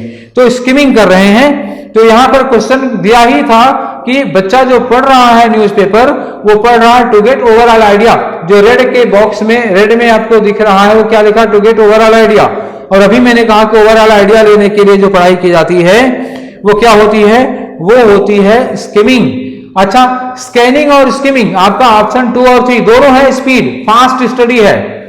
स्कैनिंग में भी हम बहुत फास्ट, बहुत क्विकली पढ़ते हैं, और स्किमिंग में भी बहुत क्विकली पढ़ते हैं। दोनों क्विकली रीडिंग है, लेकिन पर्पस दोनों का अलग है। एक का पर्पस है किसी फैक्ट का आंसर ढूंढ रहे हैं आप, और एक का पर्पस होता है कि आप उसका ओवरऑल आइडिया लेना चाहते हैं। ठीक है, तो आपका आंसर हुआ 113 में ऑप्शन हुआ 3। चलिए, तो हम लोग क्वेश्चन नंबर 114 की ओर आगे बढ़ते हैं।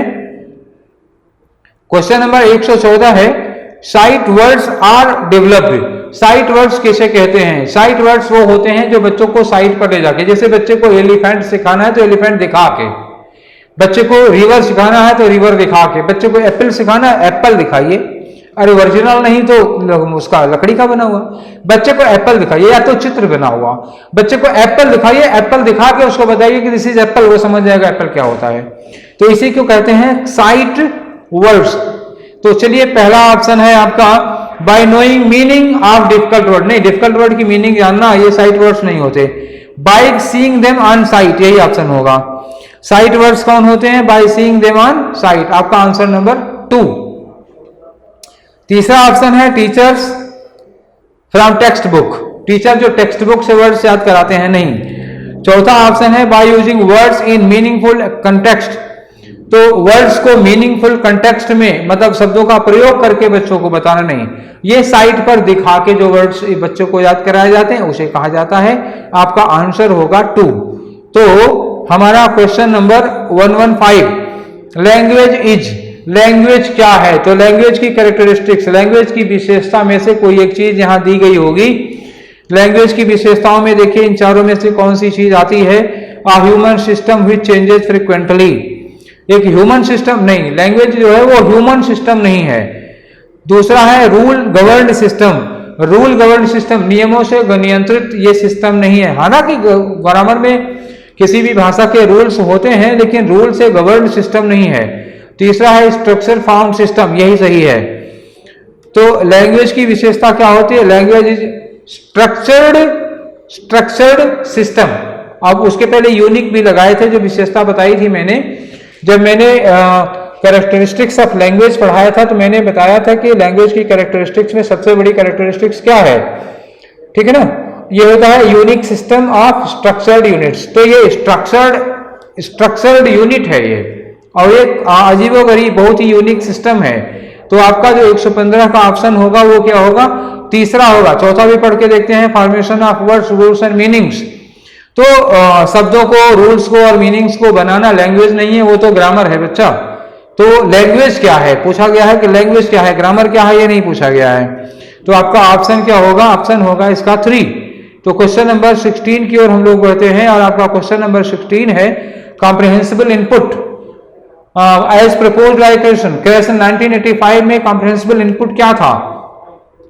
कॉम्प्रिहेंसिबल इनपुट ये था कि जब बच्चे को उसके लेवल से थोड़ा ज्यादा, उसके लेवल से, जैसे बच्चा इतने लेवल का समझ सकता है तो उसको इतने लेवल का पैसेज दे दिया जाए।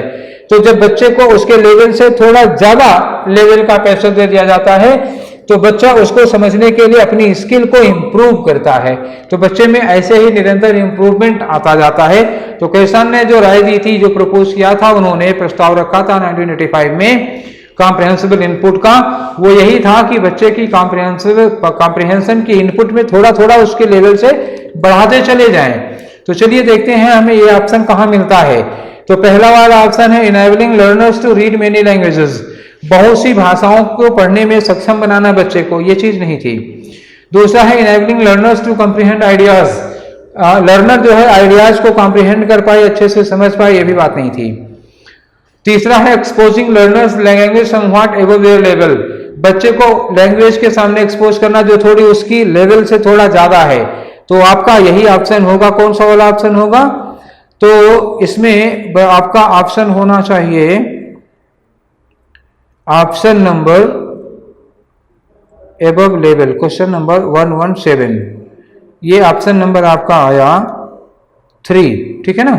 तो ऑप्शन नंबर 3 है,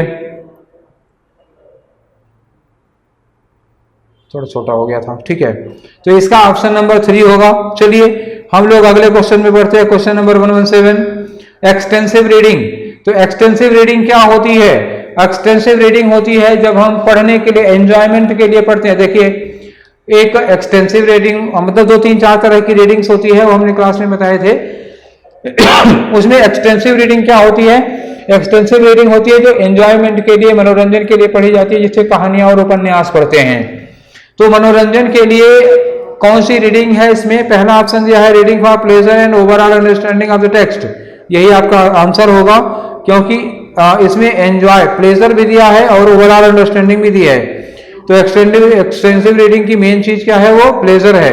दूसरा लिखा है reading in detail every word and idea for deep understanding, ये डीप अंडरस्टैंडिंग के लिए नहीं होती है। एक्सटेंसिव रीडिंग केवल कहानी पढ़ने के लिए, उपन्यास पढ़ने के लिए होती है, एक एक वर्ड की मीनिंग डिटेल में नहीं जाते हैं भाई। रीडिंग फॉर फैक्ट्स और रीडिंग फॉर राइट ये तो नहीं होगा, रीडिंग टू राइट नहीं होता, रीडिंग फॉर फैक्ट्स भी नहीं होता। एक्सटेंसिव रीडिंग जैसे उपन्यास और कहानी पढ़ते हैं, तो उपन्यास और कहानी पढ़ते हैं तो हर वर्ड की मीनिंग की तह में जाते हैं, नहीं जाते हैं, ठीक है। तो आपका ऑप्शन हुआ 1। तो 118 आपका क्वेश्चन नंबर 118 में दिया हुआ है a teacher keeps the students work for language use and uses it for assessing the learners achievement, what is this strategy for assessment known as. तो इवेल्युएशन में, असेसमेंट में स्ट्रेटेजीज दी हैं कई तरह की, उसमें एक स्ट्रेटेजी दी गई है, एक असेसमेंट दिया है CCE। CCE क्या है? Comprehensive, continuous comprehensive evaluation. तो ये 2009 में जो राइट टू एजुकेशन एक्ट पारित किया गया था 2009 में, तो उसी समय ये भी पारित किया गया था CCE। CCE का पूरा मतलब क्या होता है? Continuous comprehensive evaluation. इसमें होता क्या है, किया क्या जाता है? देखिए आप 2009 के बाद हाई स्कूल CBSE बोर्ड में बच्चों को ग्रेड दी जाने लगी, मार्क्स नहीं दिए जाते थे, क्या दी जाती थी? ग्रेड दी जाती थी। तो CCE क्या था? एक ऐसा मूल्यांकन का, इवेल्युएशन का तरीका था जिसमें बच्चे की पूरे साल की परफॉर्मेंस रिकॉर्ड की जाती थी। मतलब पहले टेस्ट में, दूसरे टेस्ट में, तीसरे टेस्ट में टीचर के साथ उसका संबंध कैसा है, पंक्चुअलिटी कैसी है, बिहेवियर कैसा है, और सब बच्चों के साथ उसका रिएक्शन कैसा है, ये सारी चीजें देख करके ओवरऑल उसको रैंक दी जाती थी, उसको ग्रेड दी जाती थी। और केवल ये नहीं कि फाइनल बोर्ड के एग्जाम में, बाकी सारे एग्जाम में बहुत खराब रहा, फाइनली लास्ट वाले बोर्ड के एग्जाम में अच्छा कर दिया तो बहुत अच्छा बच्चा हो गया, ऐसा नहीं। उसके साल भर की परफॉर्मेंस को देख करके, सारे टेस्ट को स्कोर करके तब ग्रेड दी जाती थी। तो ये था CCE। अब जो क्वेश्चन है, क्वेश्चन में कहा गया है कि एक टीचर बच्चे की लैंग्वेज वर्क को, लिखा है ना, teacher keeps their students work language uses it for assessing, और बच्चे को असेस करने के लिए उसको यूज करते हैं पता हमेशा के लिए। तो टीचर कीप्स स्टूडेंट्स वर्क्स मतलब क्या हुआ? पूरा शुरू से लेकर के, मतलब स्टार्टिंग से लेकर के लास्ट तक के उसके सारे वर्क उन्होंने रखे हैं। तो सारे वर्क उन्होंने क्यों रखे हैं? इसका मतलब पूरे को मिलाकर के बच्चे को इवेल्युएट करेंगे, केवल फाइनल एग्जाम पर इवेल्युएशन नहीं किया जाएगा। तो इसका मतलब ये जो ऑप्शन होगा वो कौन सा होगा? वही जो मैं CCE बता रहा था वही उन्होंने तरीका अपनाया है। कौन सा? Continuous comprehensive evaluation. चलिए पहला वाला जो है समेटिव असेसमेंट। तो समेटिव असेसमेंट क्या होता है आप जानते हैं? समेटिव असेसमेंट होता है जो मैं अभी बता रहा था, जो छोड़ा गया 2009 में, कि एक फाइनली लास्ट में साल के अंत में एक एग्जाम ले लिया जाएगा, बोर्ड का एग्जाम। उसमें अच्छा परफॉर्म कर दिया तो आप बहुत अच्छे, उसमें किसी कारणवश खराब परफॉर्मेंस हो गई, मान लीजिए साल भर बच्चा पढ़ने में बहुत अच्छा है, और फाइनल एग्जाम में, बोर्ड के एग्जाम में मान लीजिए उसकी तबीयत खराब हो गई या कोई भी कारण हो सकता है, किसी भी कारणवश उसका पेपर खराब हो गया, तो उसको खराब बच्चा मान लिया जाएगा। तो ये समेटिव होता है। आपको एक एग्जाम, एक रिजल्ट, एक आउटपुट पर आपका डिसीजन ले लिया जाएगा, बच्चे में खराब है, वो समेटिव होता है। पोर्टफोलियो क्या होता है? पोर्टफोलियो असेसमेंट में बच्चे को ही चांस दिया जाता है, वो सेल्फ इवैल्यूएशन करता है, खुद को इन्वेस्टिगेट करता है, खुद ही पता लगाता है कि हमारी कमियां क्या हैं, हमारी अच्छाइयां क्या हैं। डायग्नोस्टिक टेस्ट क्या होता है? तीसरे नंबर पे डायग्नोस्टिक टेस्ट होता है, जब किसी बच्चे को किसी टीचर के सामने ले जाते हैं तो टीचर उस बच्चे से कुछ क्वेश्चन पूछता है, पता लगाता है कि बच्चा किस चीज में कमजोर है, क्या उसकी स्ट्रेंथ है, क्या उसकी वीकनेस है, कौन चीजें अच्छी हैं, कौन कौन सी चीजें कमजोर हैं, कैसे वो आराम से समझ जाता है, कैसे समझने में उसको दिक्कत होती है। तो इस तरह एक तरह से डायग्नोसिस की जाती है बच्चे की, उसकी रोग, उसकी कमियों का पता लगाया जाता है, ठीक है ना। तो ये होता है डायग्नोस्टिक टेस्ट। चलिए हम लोग आते हैं क्वेश्चन नंबर 119।